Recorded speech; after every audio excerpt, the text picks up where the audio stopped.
أروح المدرسة، أبغى أغيب في رمضان، أبغى أغيب. شو نسوي؟ الشكوى لله، المديرة مو راضية تخليكم تغيبون في رمضان. يقطعوا بالحظ اللي حنا فيه، لا جمعونا في مدرسة واحدة مع البنات. كنت في مدرسة العيال مرتاح، والمدير حقنا يا حلوة مو معقد زي مديرتكم دي. لازم نتفق في الجروب إننا نغيب كلنا، وكذا لما تشوف غيابنا جماعي ما راح تقدر تسوي شيء. صح، يلا نتفق في الجروب. بنات، ما نبي ندرس في رمضان، خلونا نغيب كلنا ونحط المديرة تحت الأمر الواقع. من جد أنا مرة تعبت من الدوام في رمضان، أكون صايمة ومرهقة وبيتي بعيد عن المدرسة. بنات خلاص خلونا كلنا نغيب، ما في غير ذا الحل. متأكدين إن كلكم راح تغيبون؟ أخاف تطلع لنا واحدة ملقوفة وتداوم وتخرب علينا الخطة. أنا راح أغيب إن شاء الله. وأنا بعد بغيب إن شاء الله. وأنا بعد. يس، كل بنات الفصل اتفقوا على الغياب، الحين أغيب وأنا مرتاحة. الحين أنا بتفق مع العيال ونغيب كلنا سوا، ما نبي دوام في رمضان.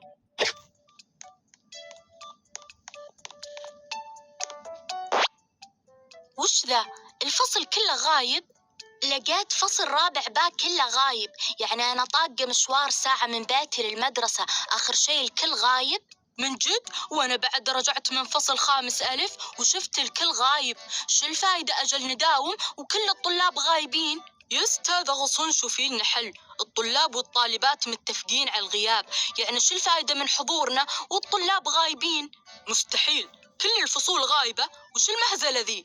والله يا أستاذة لو مو مصدقتنا مري على الفصول وتأكد بنفسك، الطلاب متفقين على الغياب. والله ما اسمح لهم يغيبون، بخليهم يحضرون غصبا عليهم ويتعلمون يحترمون الدوام. شوفوا، ترى أنا حامل وتعبانة، وش ذي المهزلة اللي شفتها اليوم؟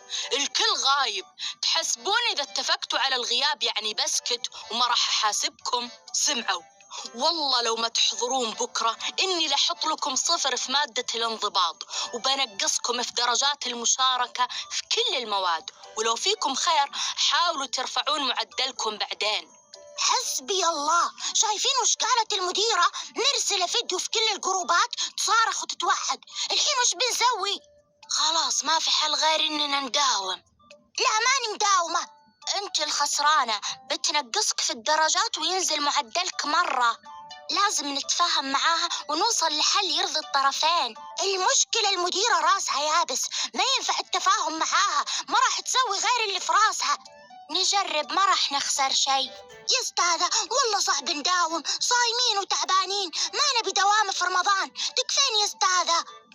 إيه يا أستاذة، تكفين ما نبي نداوم في رمضان، وفي طلاب كثير بيوتهم بعيدة عن المدرسة. تكفين يا أستاذة، خلينا نغيب. يا أستاذة أنا بيتي يبعد عن المدرسة 2 ساعة، تخيلي يا أستاذة مشوار طويل وصيام، مرة تعب. آخ، تعبني الحمل، مو بعارفة من وين ألقاها، من الدوام ولا الطلاب ولا الحمل؟ ريحي نفسك يا غصون، صحتك أهم، لا تتعبين أعصابك بسبة الدوام والطلاب.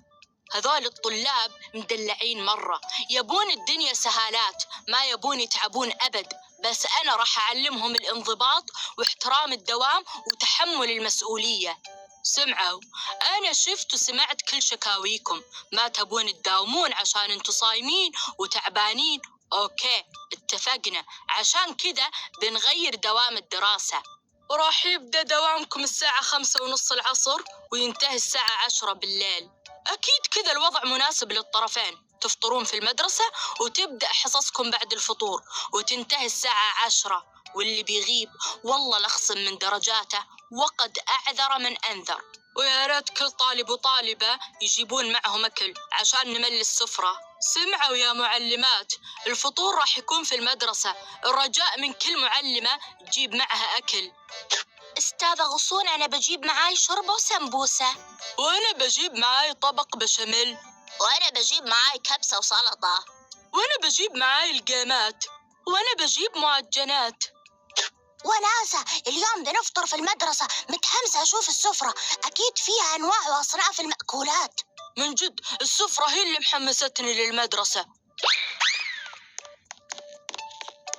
مع السلامة يما بنروح المدرسة. والله مدرستكم ذي أغرب مدرسة في العالم، ما شفت أحد يداوم قبل المغرب بنص ساعة غير مدرستكم. باقي 5 دقايق ويأذن المغرب. الله أكبر الله أكبر.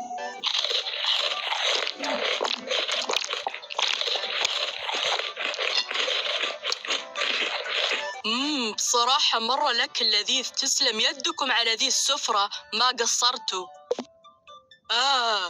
بطني بطني. بسم الله عليك يا أستاذة غصون، وش فيك؟ دقوا على الإسعاف، أنا تعبانة مرة. الحين بدق على الإسعاف. واه واه واه. مبروك يا أستاذة غصون، جبتي بيبي. متى بيوصل الإسعاف؟ شوي ويوصلون، مسافة الطريق إن شاء الله. مبروك ما جاك يا أستاذة غصون، يتربى في عزك. خلاص انت ولدتي، المفروض تاخذين إجازة وتعطينا إجازة.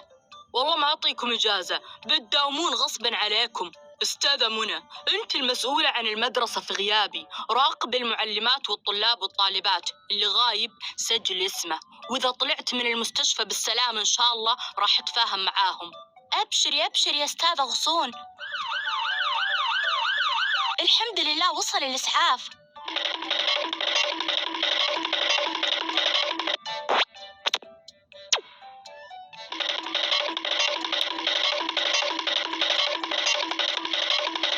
يلا طلاب وطالبات، خلاص افطرتوا، كل واحد على فصله. يا أستاذة أنا بعد الفطور يجيني نوم، ممكن أنسدح تحت الدرج وأنام؟ لا طبعا مو ممكن، يلا على فصلك. كيف بركز وبطني مليانة؟ اليوم درسنا عن القواسم والمضاعفات. القواسم هي الأعداد الصحيحة التي تضرب ببعضها البعض لتكوين العدد المطلوب.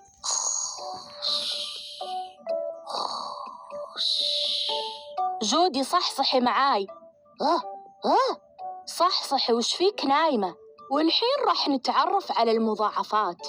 يعرف مضاعف العدد بأنها حاصل ضرب كمية معينة في عدد صحيح معين، وبالتالي عند ضرب العدد س في العدد 2 فإن قيمة س ستتضاعف مرتين. جودي وبعدين معاك، صحصحي وركزي في الدرس. إيه صح يا أستاذة. وش فيك ما نمت زين؟ يا أستاذة أنا متعودة أنام بعد الفطور. مبروك ما جبتي، الحمد لله البيبي صحته ممتازة. وأنا كيف صحتي؟ وانتي بعد صحتك ممتازة، بس لازم ترتاحين. أحس جسمي مكسر تكسير. هذا شعور طبيعي بعد التعب. وش ناوية تسمين البيبي؟ ما بعرف ايش اسميه، الأسامي كثيرة. وش رايك تسوين قرعة وتشوفين شو الاسم اللي بيطلع لك؟ شكلي بسوي كذا.